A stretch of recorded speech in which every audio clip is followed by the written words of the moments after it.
Hi, George. Hi, George. Happy Wednesday. Happy Wednesday. It is wine day. Wine Cheers Wednesday. to you, friend. Ooh, that was a good cheers. That was a good cheers.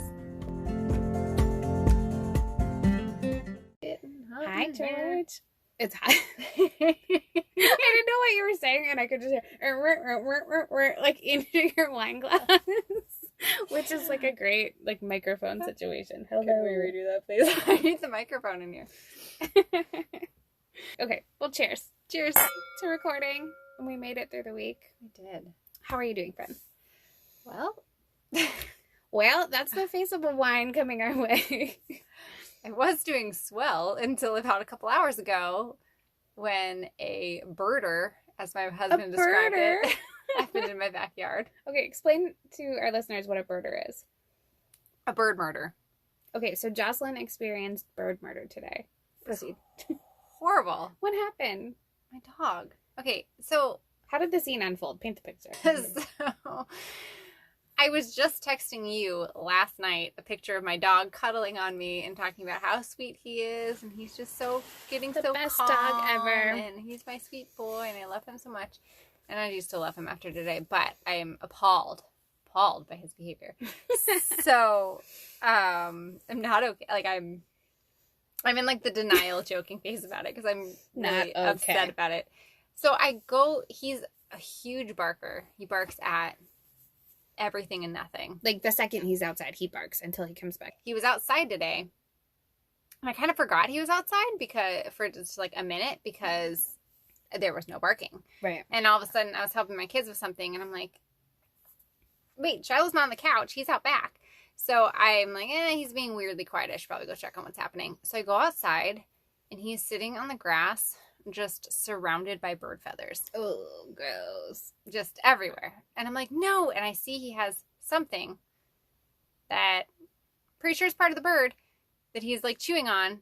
And as soon as he sees me, he like gulps it down and like runs away. And he's like growling at me because he gets really protective when he has stolen food that he doesn't think he's supposed to have. Right. That he knows he's not supposed to have because Like he found treasure. And like backstory of why I'm like super like actually legitimately stressed about this situation is that he has all kinds of health issues, one of which is with like His GI. his GI system.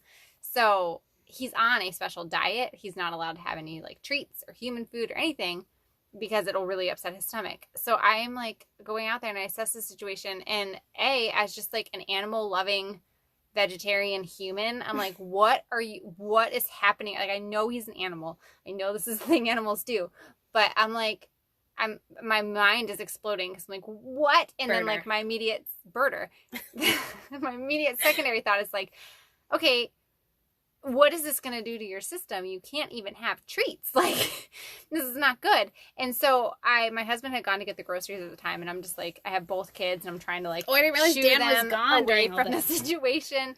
Yes, I call him like, are you almost home? He's like, I've been gone for 5 minutes. Like, what? I'm like, there's a situation. I tell him, he's just like, oh God. And so he comes inside. He goes out and assesses it. He's like looking everywhere in the backyard because we're just hoping to find like, I don't know what we were hoping to find because like, the bird was not okay if it was there. But you were just sort of hoping he hadn't consumed But the also whole bird. our dog might not be okay if he ate all of it. So we didn't find anything but just feathers everywhere. So I am recovering from burder. Everything about me is sad about what happened. If I think about my sweet Shiloh doing whatever happened in my backyard today, it makes my heart sad. And but I called the vet to like check in on his actual health issues, and now he's on like antibiotics and probiotics because they did say if this happens to you, because apparently this happens. Well, my husband was like, we had a dog that did that all the time. I'm we like, had a dog too that ate a bird. What? Yeah. See, But I mean, he didn't get like as far as like the feet. Yeah. So what did the vet Shiloh's say? never actually caught one. The vet gave him like probiotics and antibiotics and stuff just to make sure because of his GI issues that he has to make sure it goes through. But she said that dogs can actually pass birds pretty easily through their system. Okay. I mean, I guess if you think about like evolution and how dogs have evolved, maybe that makes sense. She wasn't the normal vet that I talked to, and I'm sure she can tell that I'm like worried about him. Sure. And the call, and she goes, well, as she's closing the call, she goes, well, I'm sure he really enjoyed that bird, so he's probably having a really good day. I'm like spoken like a true animal lover. like the vet who like truly loves these pets that she treats. I mean, I guess that's a sign of a good vet. Is it? I don't know. I mean, it made me kind of feel good that she was like making a joke about it as it ended, that like she's not worried about him. That's probably good for listeners though, because I feel like everybody has a dog. Like these days it seems like everyone has a dog, and No, I'm not okay. Your dog might get into something. And so she told you, like, if he gets sick once, it's all right. If he gets sick she said he'll probably throw up once, which I can 100% guarantee you at 3 o'clock this morning he will be throwing up somewhere, probably in our podcast studio here. Yeah, great. So next week we're recording at my house. No, it's fine. I'll shampoo the carpet. Sorry if you're like trying to enjoy your morning coffee, but that is my wine. So driving here to your house, I saw another cat. So maybe Charlotte wasn't the murderer. Right. He was just cleaning up. Yeah. He's a very responsible pup. Great. I mean, it wasn't burder. It was like, bird slaughter. Oh, God. Too soon. I'm sorry. Too soon. I'm not okay. I need to move on. Sorry. Are you whining or winning today? I'm whining, but I feel bad about whining because my wine is like a stupid Because I wine. made it sound... And yours is like a life, like really low for tonight. Womp, womp, womp. Well, okay, drink up. Restart. So you can, yeah. No, I hope you like drink up and just relax, and hopefully it's like a better turn to your night. My wine is just... it's kind of like a stupid thing that I keep doing, but I'm blaming my husband for. So, Ryan, if you're listening... That's how we stay sane. It's your fault. So, my husband, I have this joke that he has, like, an obsession with beverages. Like, the man loves... He does love all kinds of beverages. I drink water, coffee, and wine. And, like, that's it. I drink for a purpose. All of those things. Water to keep me alive, coffee to keep me awake, and then wine to, like, save my life. Hashtag not an alcoholic. I drink twice a week with you. I'm more worried about like your mental health. That you're like, all of my drinks have a purpose. Well, I mean, I don't drink. It's because it's hard for me to like drink enough water. It's hard for me, you know what I mean? So I don't know. I'm not so in love with beverages that I need to like enjoy them. I mean, I enjoy wine and coffee, but like they also serve a purpose. So my husband obsessed with all beverages, and then he's like been on this kick of waking up early and less caffeine, and he's like new year, new me kind of thing, and just being better. And he has gone like way low on caffeine, but decided that he needed decaf coffee in his life, and ordered decaf coffee and has put it on our little K-cup carousel with our Keurig. So I am working crazy hours. Like I get up really early sometimes, or I stay really, really late working because I'm also taking care of my 2-year-old. And I wake up really, really tired, and I like need coffee. Yeah. And I'm not a morning person. Like I don't speak to anybody until I've had coffee. Like I can't function. And I keep grabbing the freaking decaf coffee K-cups. And then I don't even realize I've been drinking decaf until I go to make my second coffee. You're just getting really stabby, and you're like, why is it not working? Why is it not working? It's like I'm all the way through my first meetings and my first cup of coffee. I'm going to make my second cup of coffee, and I go to pull out the K-cup, and it's a decaf K-cup. And I know like, I'm the last one to make coffee. So I am blaming my husband for this one. Do you think that did you feel awake before that, or did you notice the difference? No, I did not feel awake. Like, I know. Like, I know if I've had the caffeine, like, hit or not. And, you're like, suddenly I need 18 cups of coffee. What's going on? Well, but I am working crazy hours. And so sometimes I stay up too late, and it's a poor life choice. Sometimes I'm just working really late. Like, we have, like, a few more days to clean up, like, the busiest season of the year, which was the end of the year. So now, in a few days, everything will be wrapped up. But I've been just working really late hours to try and make up for the time that I'm with Claire or when I couldn't get work done. So I was feeling extra stabby. And then the other day I did it twice because I didn't realize I had done it the first time. And then I pulled it out and I was like, that's weird. It's decaf, but Ryan must have made another cup of coffee. Yeah. And then I made a second one. And then I went to go, Ryan's like, then I went back because I was like, well, I only had one cup, so I can have another one. And then that one was decaf too. And I was just, I mean, it's my own fault. I should have read the K-cup, but sometimes they're sneaky. The one is like we have one brand, and the other is like donut shop or something. So you were just like, new brand, exciting. No, it was just, I grabbed the top. Like, I'm such on autopilot. Certain functions of my life have become so, like, I can't even remember if I've done it because I'm so on autopilot. And one of which is how I make the coffee. Because I usually make my second cup of coffee right as Claire's waking up. So, like, I get coffee and grab her drink and then, like, get ready to go get her up. So I'm doing things like reading. Right. Right, despite being literate, I'm not using my skills. But so, anyways, it made me really stabby. Well, my husband, husband, this is your fault. But he's so sweet. He's like, I made sure to put them on the bottom so that it's not part of your autopilot. I put them on the rack that you can't reach. So that he like put them where he knows I won't grab them because I just grabbed the one from the top. He's made the effort to understand my autopilot and avert the crisis. So that's sweet. Good job, honey, if you're listening. But yeah, probably not super pleasant when you haven't had your caffeine. So self-preservation on his part. And Ryan wakes up and is like a ray of sunshine and very chatty. And I wake up and he'll say something to me and he'll be like, "How are you?" And I'm like, like that's an actual. You're like, it's not time. That's an actual thing. And I'm like, like I can't speak. I don't want to speak. I don't want anything to do with anybody. I'm not delightful. So there's that. Until I have wine. Now you're super delightful. But yeah. So, speaking of our weird quirks, or my weird quirks, I'm joining in. So really the purpose of our podcast in general is just to create a sense of community. And I know that there's a lot of moms out there like us who are just surviving and making it through. And I know it's really helpful to know that other people are in the same situation as them or have had the same thoughts as them. Yeah. We've done a lot of episodes so far kind of sharing our opinions on things like anxiety and breastfeeding and, all things that go into motherhood. But I thought it might be fun for people to get to know us a little bit. Great. With some rapid fire questions we received. You keep describing this to me as rapid fire, and I'm very afraid. Well, I mean, okay, it's rapid fire. You're going to pull the question out of the hat, answer the question. We'll switch off questions. If you don't want to answer the question, you can say pass.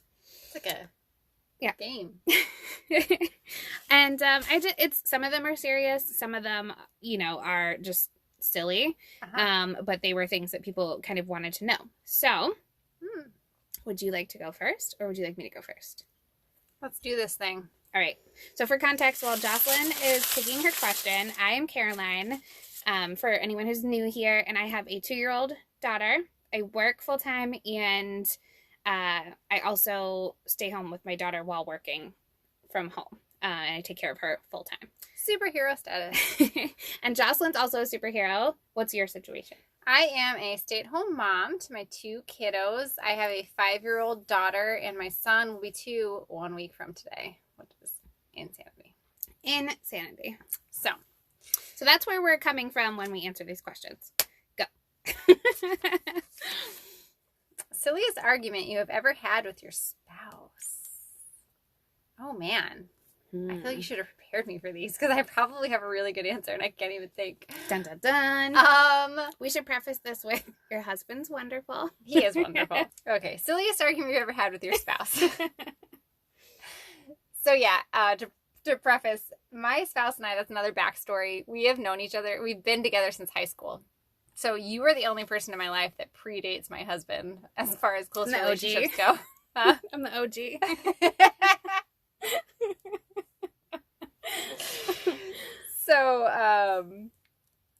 So we're just like, we've had a lot of silly things. I'll probably like think of a lot after this that I'll maybe post. That's a lot of years of arguments. Instagram. It's going to be, of like life together. Like it's 10 years, coming up on 10 years, right? It is. It'll be 10 years married this year, but we've been together for 15 years. So me and you, more than that. We're going to have our 20-year anniversary soon. And we're going on freaking vacation. Yes, we are. We were in a mom vacation. Yes. So we've had a lot of silly things. We're very good arguers, me and my husband, because we don't get we'll have disagreements or whatever, but it doesn't escalate. And we're also very good about okay, we need to talk through this. We need to figure out, figure out the situation, get to the root of it, and then move on from it because... Hence being married 10 years so far. Yay! That's a big achievement, I feel like, these days. Yeah, congrats to us. But the other day you witnessed our silly argument that we had over the Walmart order. So I profited from this, so You did profit from this. So pandemic life is weird, right? So I enjoy the arguments nowadays, like at this point in our marriage where there's like evidence, there's hard evidence that he's wrong. So she was so excited when she said that. Like her body language, I wish we had a video going, he was wrong. Because he will swear up and down that he wasn't unless there's evidence. As everybody does. As one does. So I wanted to get a small whiteboard because I'm homeschooling my preschooler right now to put like the date and just like random whatever that we're doing for the day. And so I've tried, we do our grocery pickups from Walmart. So I've been trying to get this certain size of whiteboard. So I did it once and they were like, hey, we're going to substitute this other size whiteboard. I didn't like actually internalize the dimensions they gave me and it was gigantic. And so you on that same day was like, oh, I actually want a whiteboard. And so you bought it off me for like the discounted price that they gave me. And so the next week I tried to get it again. And and I had told him all this had happened, that like I didn't want it. So I sold it to you. And so he, for some reason, sees like the substitutions and doesn't register, still texts me and goes, do you want another giant whiteboard? And I just go, no. Like I think I even auto replied him on my little smartwatch. I saw that text thread. I just said no. For some reason, he clicked yes. And so the whiteboard comes and you were at our house when he was like, no, you said you wanted one. And I was like, I absolutely did not say I wanted this whiteboard. So me being the referee that I am, I said, let's refer to the text chain. Refer to the text chain.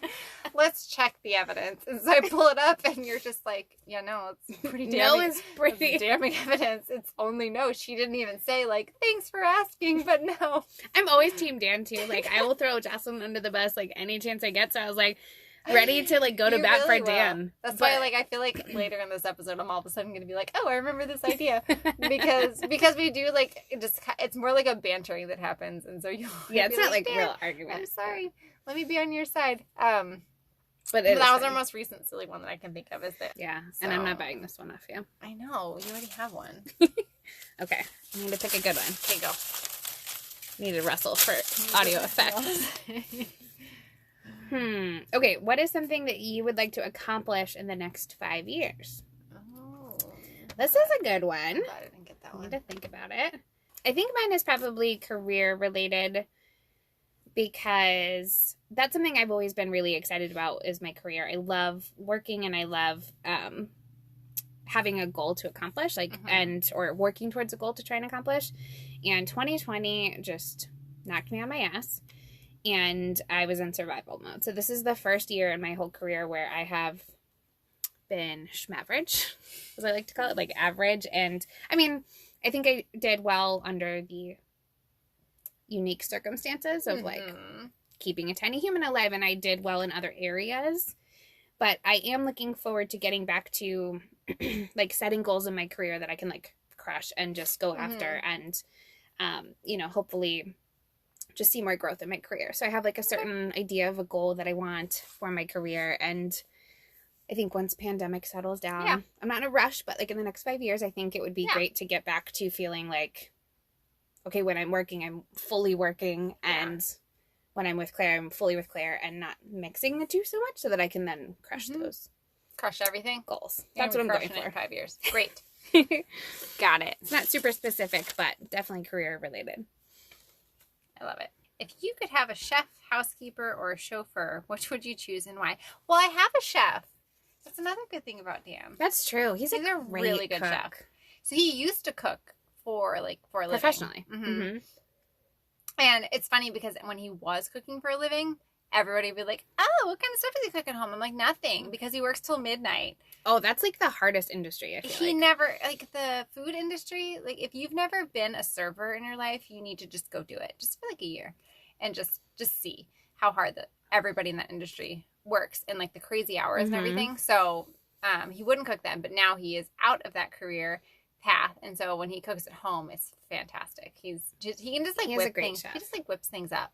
I know. How I've like did watched him. We'll come over for like a play date, and like he's gonna make like the kids mac and cheese, and I see him over there like making a bechamel sauce, and I'm like, The other day, I He, was like, like, I whipped forgot it to up. order garlic bread on the Walmart order because, again, I was like, I forgot to order garlic bread. He's like, it's okay, I'll just make some. And he's like, made he bread. baked us 2 loaves of bread for our like family Sunday I'm like, family where did- dinners that we have from scratch. I'm like, We what? walked into your home, and it was like glorious, like baked bread smell. Yes, it was fantastic. So I already have a chef, so that's pretty great.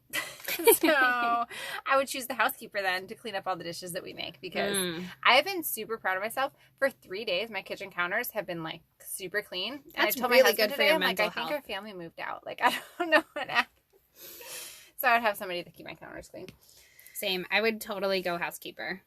Ooh, how did you get past postpartum anxiety? So we talked about this partially in the last episode, but we didn't. I guess we didn't really dive into like exactly how we like overcame that. Did we? We talked about things that helped. Did we? So okay, mine was like a 2-parter because part of it was just we did talk about this in the last episode, was to try and remove myself from the things that like I couldn't control or the way I thought motherhood was supposed to look versus how it was actually looking.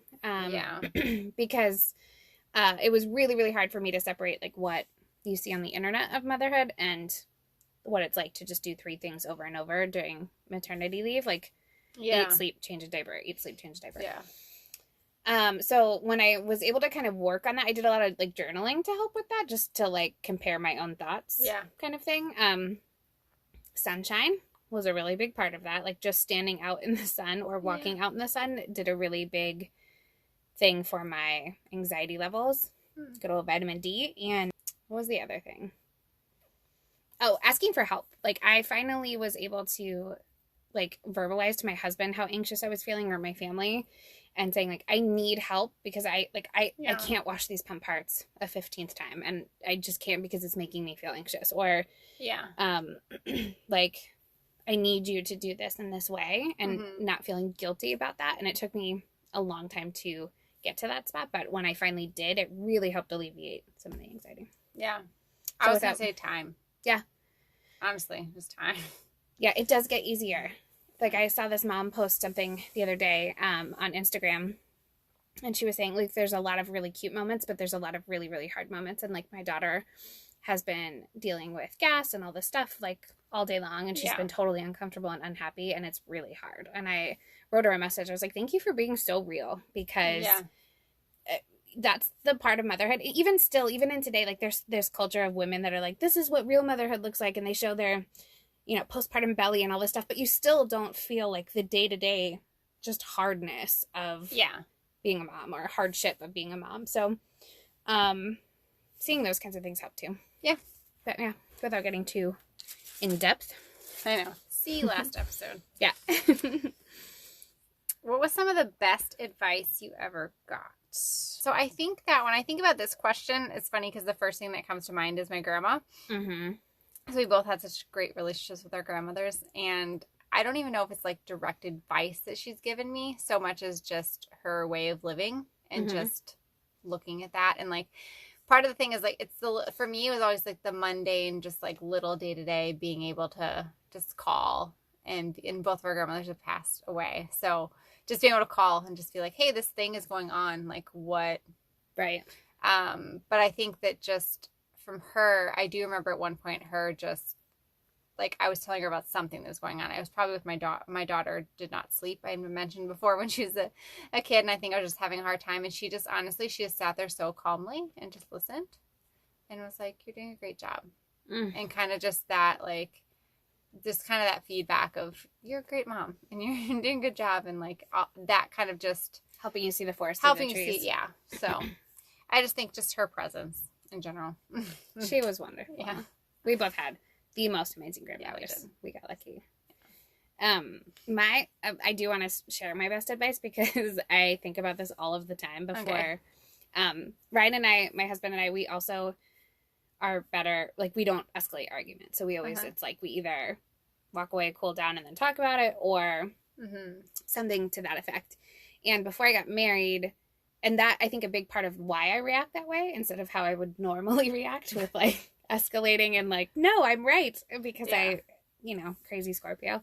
But we were getting married, somebody told me, just don't forget, you can be married or you can be right.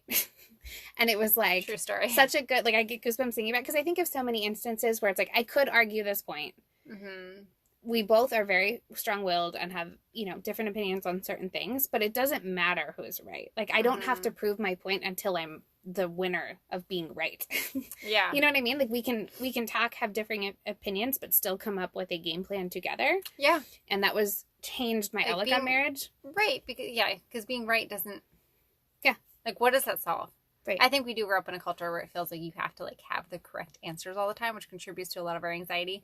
It's funny when you said that, because we both grew up in the same church, and there's a certain priest at our church. And I remember when we baptized one of my children, he made a point of saying, you guys come first, then your children. Yeah. You first, then your children. He kept, like, repeating it. And at the time I was like, okay, little baby needs me, so calm down. I'm his everything, but yeah. but it's true. Yeah. You need to focus on your marriage first to be able to be good parents. To be great parents, yeah. So. Cool. I think it's your turn. Your girl. Oh, that was my girl. I just, like, snatched your question. Hardest part of parenting. Oh, dear. Ooh. For me, it's like the reverse psychology, the effort that goes into the reverse psychology of everything that comes out of my mouth to try and, like, keep everything copacetic. So, like, if I want Claire not to do something, and I'm in the middle of, like, trying to answer an email and also, like, washing a dish or something, whatever, like, I'm doing a million things at once, and then I see out of the corner of my eye she's doing something, and I say, don't do that. The very first thing she does is that, because she hears this thing. Yeah. And also she's testing boundaries, because I said the word don't. And so I've learned that, like, I have to say, hey, I would really love if you would do this. But it takes so much more effort to do it's so much more bandwidth in my brain. Much more bandwidth to, like, you see the thing, they're not supposed to do the thing, they're going to get hurt, and you have to flip it in your head to say a positive rather than a negative. And to do it momentarily, like, while you're doing multitasking and you're tired and frustrated about something. It's like certain times of day I've learned I have to tap out. My husband will take over, or, that's the time of day I'll go exercise, because that is the hardest part for me. You're like, I just need to run away right now. Yeah, I'm literally running away from this situation. For sure. Yeah. I get that. That is hard. What is a weird fact about you? I don't like my ears touched, ever. Is there a reason why? Because nobody should touch another person's ears. Just as... All right. Got it. I remember you telling me that when we were, like, I don't know, 11, teen, and I was like, that is weird. And you're like, yeah, I know. Still true. What is the biggest lesson you've learned in marriage?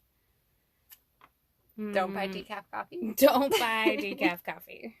No, I think what I've learned most, especially in 2020, is that marriage is not, like, an equal partnership all of the time, and that, like, one person has to give more at sometimes and one person has to take more at sometimes, and it shouldn't be this expectation that you both are carrying equal weight all of the time, because I think that leads to resentment, and, like, it depends on what is happening that day. So yeah, knowing your partner's cues for, like, when they're not okay, and then tapping in at those moments. Right. That's what I would say. Good answer. Thanks. Do you have any ones you want to share, or you just want to go to the next question? I'm just, like, diving in. No, I think that's, I mean, I couldn't have said it better myself. That's great, because I was just thinking about my marriage, and that, we're just having that person you can count on, and it doesn't feel like a give and take, or like I owe you this or that. Like, it's just, we work together. Crunchy or smooth peanut butter? Smooth. Right. What is wrong with you if you like crunchy? That's so funny. You're not welcome here. This question I actually just threw in because I knew my the people I work with. So shout out to my stabby crew at work, who are as stabby as I am most days. And we have this running poll, and we joke that, like, if you like crunchy, you're a psychopath. Yeah. I mean, I'm sure there's a lot of delightful crunchy peanut butter lovers. But that's what your poll says at work. I'm quoting your poll. Yeah, that is what the poll says. Okay, what does life look like when you are really feeling your best? You're getting the hard questions. I'm getting the easy ones, like crunchy or smooth. Do you want to take this one? No, I don't. I think there's a couple things. So if I've had a day where like I took some time to exercise or like do something for myself, and I spent quality time with both my daughter and my husband, and I cleared my email inbox, then I feel like I'm winning at life, like for work. On the regular, one of those things has not happened. Yeah. So it's not often these days. I do think that it could be when like pandemic comes down. My daughter has respiratory issues, so we can't really have other childcare. So we're kind of in the middle of a pandemic, I should say. So that's kind of limiting our options. But for now, that's the goal. That's when I feel best. Great. Or we're on a beach in Cancun because traveling is our jam. How did you choose your kids' names? So Gavin, I've known that I wanted to name a kid Gavin since I was like 15. Like you told me that before you met Dan. I know. See, you predate Dan. Dan didn't know that our kid was going to be named Gavin. He fought it for a while. Well, okay. So side note, she didn't tell anyone what the name was going to be if it was a boy. When she was pregnant with Gavin, but I knew. Like, because anyone she that told was paying me attention to me before kids. Right. I was like, I know, but I'm not going to like ruin the story for everybody. It was like you and my brother, my younger brother, because he was like, I already know what you're going to. But I was like trying not to be like, I already know what it is. And then, because I was like, maybe she'd throw a curveball. I don't know. But I know. Yeah. I remember at my bridal shower, you guys had come up with a question that was like, what is your future baby's name going to be? And I like yelled downstairs because my brother was downstairs. I'm like, Daniel, what am I going to name my kid? He's like, Gavin. I remember that. I'm like, oh, you pay attention to me. So that's how I chose, just because I loved the name. I heard it and I loved it and I attached to it. And my husband wasn't like crazy about it at first, but I honestly, like, to this day, and watch, he'll listen back and tell me, but I honestly am like, were you just teasing me the whole time that you were just like making a thing about it, but like you knew it was going to be that name? Because I just loved it so much and I just had this like vision. So he's my second baby.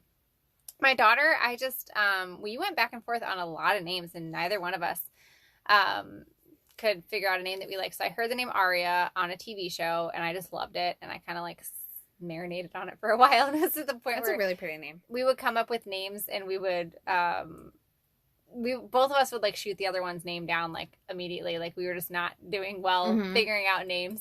And so I like marinated on a while and I was like, I have a name, I really like it. I can picture it. And I don't want to tell you because I feel like you're not going to like it. And I told him and he immediately was like, yeah, I like that. And so knowing my husband, I was like, why? Who is named Aria? Like, I need to make sure. That was a really good call, yeah.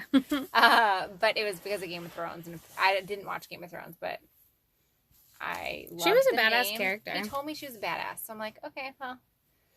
Actually, your daughter shares a lot of the strong-willed traits that she had.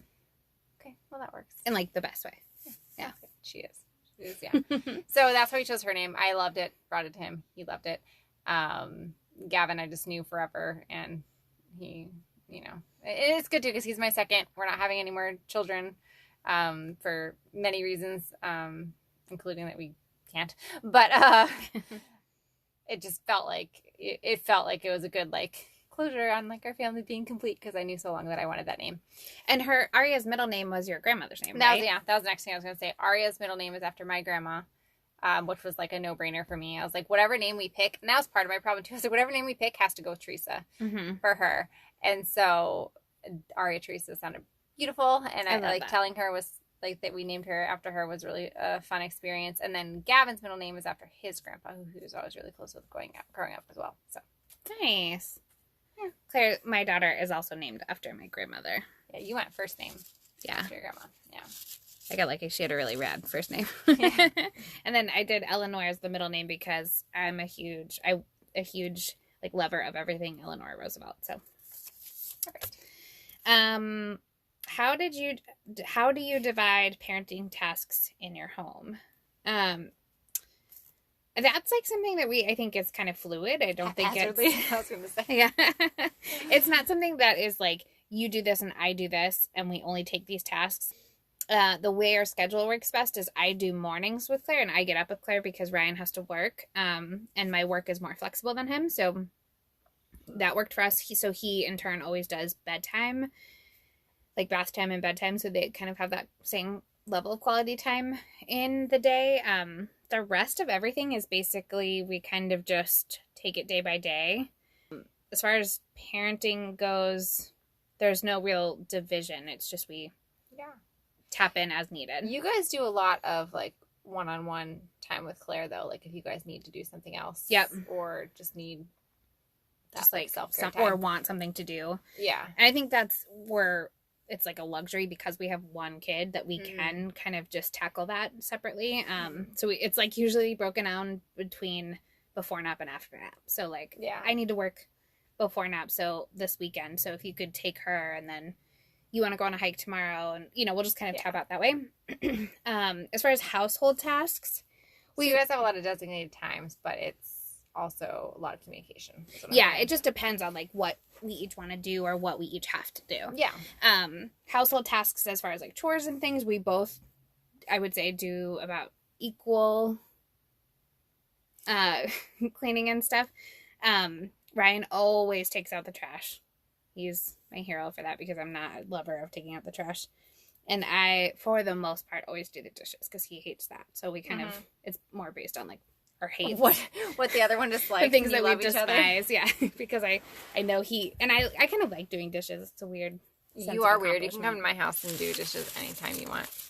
I say that, but I left dishes in my sink before I came over here. So Dishes are the worst. Go to Starbucks, order. If it's Christmas time, peppermint hot chocolate. No coffee in it, just peppermint hot chocolate. It's Christmas in a cup. remember when we used to go to Coffee Rush all the time? Yeah. Oh, that was a fun memory. I know, when you get like really, really crappy Like smoothies. the worst smoothies of life. So I get my Christmas in a cup at Christmas time. Nice. If it's not Christmas time, I'm usually a chai latte. Unpopular opinion, I do not like Starbucks. I don't like Starbucks either, but you've made a question. Yes. Okay. I see where you went with that. All right. Name one thing about parenting you don't like. I am getting all the hard ones. Okay. Name one thing about parenting you don't like. I do not like thinking about potty training and all that's going to come with that. Potty training's the I worst. don't want to. It's like my daughter is delightful and I don't want to like hate potty training. I'm dreading it. Yeah, as you should. What do you not like about about parenting? Potty training. Great. I'm about to have to potty train another human also. I mean, maybe we'll be in it like semi. Just wait a little bit longer and then Gavin's getting interested. Oh, why am I taking another one? Go. You go. You do. No. Get a hard-hitting one. I don't know if there's hard-hitting ones left. I hope not. Are you done having kids? If so, would you adopt? Jeez, who asks these questions? Just got real personal up in here. We are done having kids. We mostly had decided that we were going to be a 2-kid family. Because of having 2 C-sections, they said it would be really unsafe for me to have a 3rd kid, which I've talked about in the podcast before. So we decided that we are given all that information, done having kids. I don't think we would adopt. I used to think I would be someone that would adopt, but I am very comfortable with 2 kids. I think that I can manage that, and I think that I could be a good parent with 2. Having 3 moving parts stresses me out a little bit, but maybe down the road. When we get our families together and there's 3 children, somehow it goes from like our kids to a million kids. Well, and it's funny because you always comment on that, and I'm like, you go from 1 to 3, so me going from 2 to 3 when it's somebody else's kid actually is not that much of a difference in chaos, so maybe I could handle it. I don't know. But your husband said it was a hurricane of love that came over, and I was like, that's really sweet. Thank you for saying that. Because I was like, it's like a hurricane we bring into your house. He goes, a hurricane of love. Like, oh, okay. Wait, because it's not like a bad thing. Thanks, Ryan. It's just a lot. I mean, we had like a play date recently, and our kids were all in like the most physical of modes and like tumbling and. What about you? So I am, as of right now, I think we are done. Mm-hmm. We tried for a little while for a second, like 4, 5, 6 months, maybe. Yeah. And I think we were just both so stressed during 2020 that it was like a kind of a silly time to try.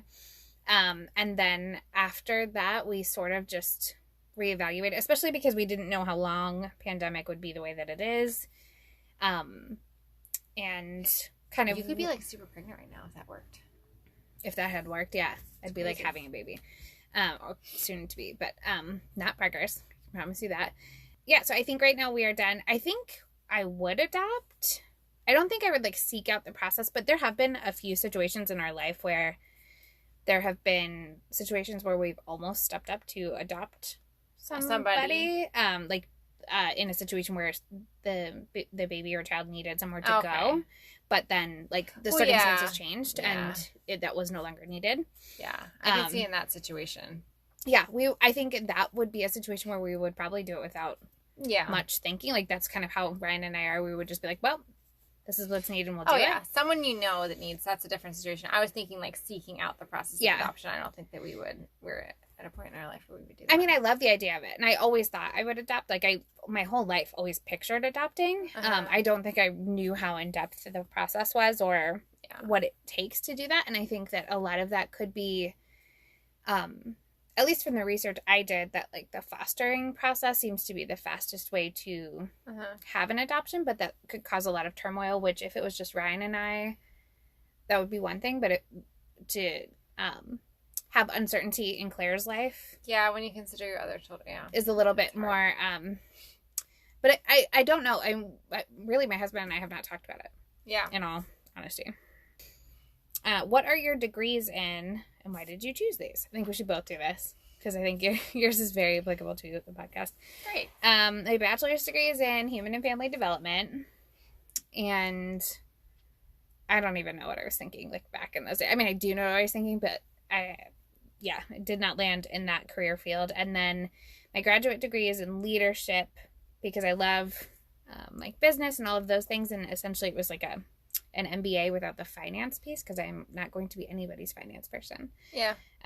Math is not my jam. But I love leadership, and I love the idea of motivating people. So that's why I chose that. What about you, George? Or Jocelyn, so that people know who make our lives less confusing. So my undergraduate degree is also in family and human development. I did know what I was doing because I went to graduate school after that for clinical psychology. So I have my master's degree in clinical psychology, and I had a focus on geropsychology, which is older adults. So I love the older adult population. Nice. A lot. I originally had intended to go for my PhD, but I decided to stop at the master's level, which worked out because my life track and landed me as a stay-at-home mom. So, which I'm very happy, and that was a choice I made. It's not like I was forced into it, but I just didn't expect to make that choice, obviously, with going through all the higher education, but still super interested in psychology and older adults. Psychology is super applicable to just life in general. So I have like a built-in psychologist in my neighborhood who's also my best friend and talks me off a ledge. I got you. On the regular. I got you. So yeah. So I worked with a lot of older adults in senior housing and memory care and whatnot. So maybe someday I'll get back into that field. Nice. I think we should make this the last one. Sounds good. Where are you from? So I was technically born in California, but I always say I'm from Pennsylvania because I forgot up about there from a very young age. Go Steelers. When did you come out to Arizona? I actually moved up to Arizona when I was in 5th grade. Okay. But we went back I didn't realize you came out in 5th grade. That's like very close to the time that I came to Arizona. I did not realize that. Yeah. We were just destined to be together. It was meant to be. The universe just brought us together. But you traveled much further to get to Arizona. I was born in England. Then I'm not sure how long we were there, like 6, 8 months, 10 months, 12 months, who knows. And then I moved to Germany. I was there long enough to learn to speak German while I learned to speak English. Yeah. The Germans told my mom that I was going to be a little person because I was way below the like average scales, and the German kids were large and in charge. Then from Germany to Connecticut, and then Connecticut to Arizona in 98, so like 5th grade. Yeah, 5th grade. 6th grade. Sure. And then I've been here ever since. Yeah. Yeah, we kind of stayed put after that. Yeah. Brian and I always thought we were going to move, like, to Colorado. We love the idea of Colorado. My husband and I did move to Colorado for my graduate school for a couple of years. We lived in Colorado Springs. All right. Do you think we should leave the questions at that or ask one more? No, I'm good. All right. Okay, so we have some questions left over that were asked of us, and we are going to answer those live on our Instagram.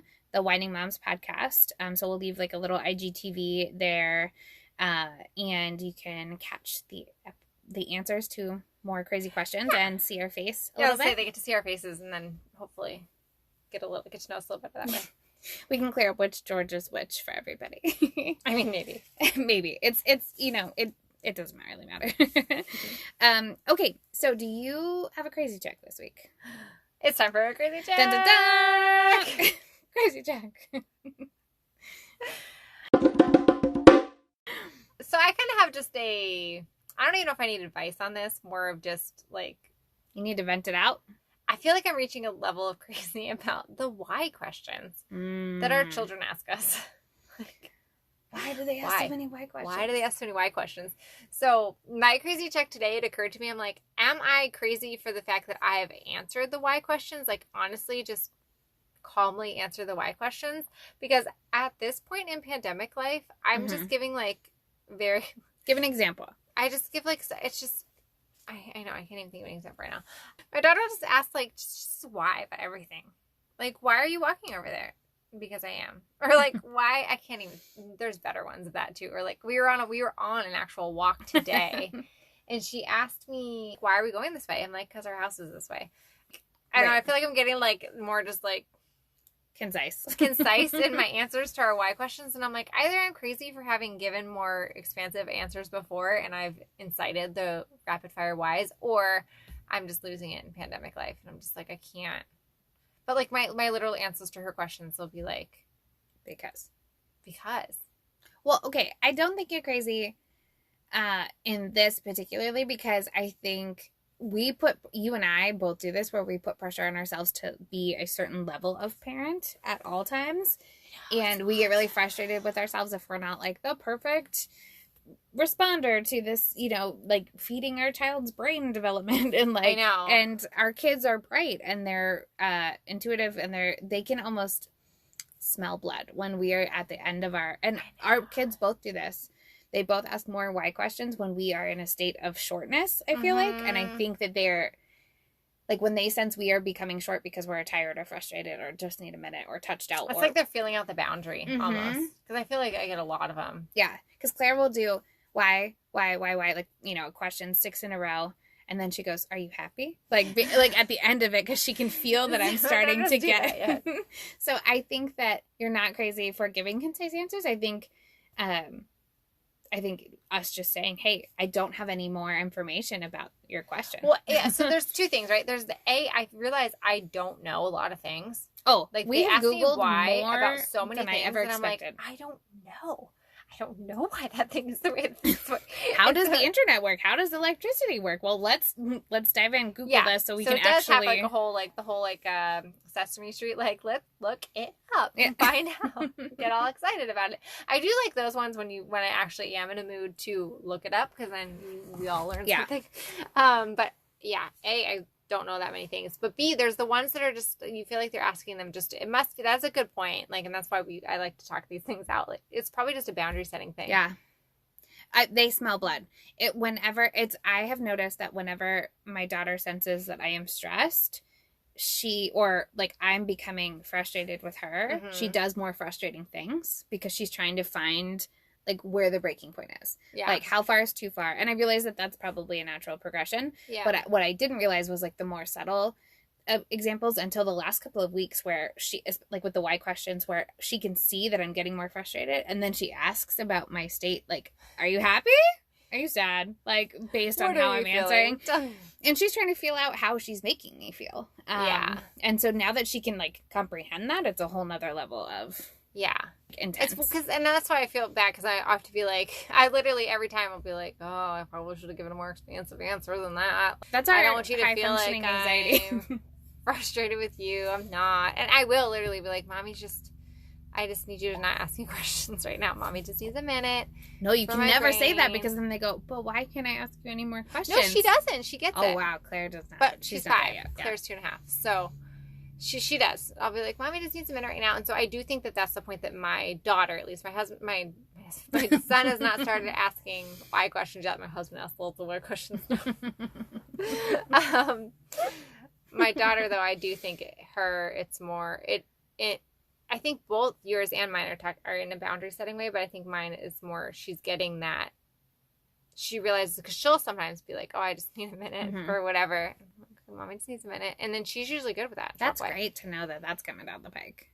I mean, Claire just gets louder and more shrill until I responded the way she would like me to respond. anytime my daughter hears me speaking to my husband, she's just like rapid fire talking to me, and I have to be like, do you see that I'm speaking to Dad? Can you wait a second? Okay, that reverse psychology kills me. That's the thing. But you don't even realize, like, I tune it out. Like, I don't even realize, like, him and I will be, like, shouting at each other to, like, try to have a conversation. I'm finally like, why is there a kid rapid fire talking to me right now? Right. Ryan can seamlessly talk to me without, like, I will have to tell my husband, like, I can't have sensory overload. Because I can't right now. Well, my husband's very, like, he always has to have a TV on, or, like, he likes the extra noise. I like extra noise, but I always feel compelled to respond immediately to Claire, like, to engage with her, because she does better. Between the two kids, my husband talking to me and a TV on, I'm like, one of you has to stop. Yeah. I'm like, adult human, you can. TV, you can. Yeah. Children. I have this, like, hierarchy in my brain of, like, if Claire is asking me for something and Ryan is talking to me, like, Ryan can understand that I need to address a child first, where she can't understand yet that I need to address an adult first. So then I But what's coming is that's what understand. my daughter now does is she needs to learn that you have to wait for somebody else is speaking right now. So now I'm the crazy one. No, but I was thinking about that today, because we have had to a lot lately with the two kids. You have to do a lot more of that, because she can't speak over him, because then, like, they should be equals and whatever. But with one kid, that has to be more challenging, because it's like, okay, you're the small human in our house, you're the big human in our house, and like, you know what's real fun is pivoting from your Zoom voice to your toddler voice, and then back to your Zoom voice, like when one's on mute and the other one is trying to, that's fun. So we're all losing it. We don't know a lot of things, and the why questions are just never ending, and we're just, I don't even know if we need advice on this so much as we're just crazy. Yeah, we're more just venting. Like, I am crazy checking that this is crazy. So cheers. Cheers. Happy Wednesday. Happy Wednesday. All right. Well, that's it, folks. Check us out on our Instagram, the Whining Moms Podcast. Or you can check us out on the whiningmomspodcast.com. We'd love to hear from you. What's making you crazy? What do you need as a crazy check? Let us know over there, and we will see you next week. Happy Wednesday. Happy Wednesday.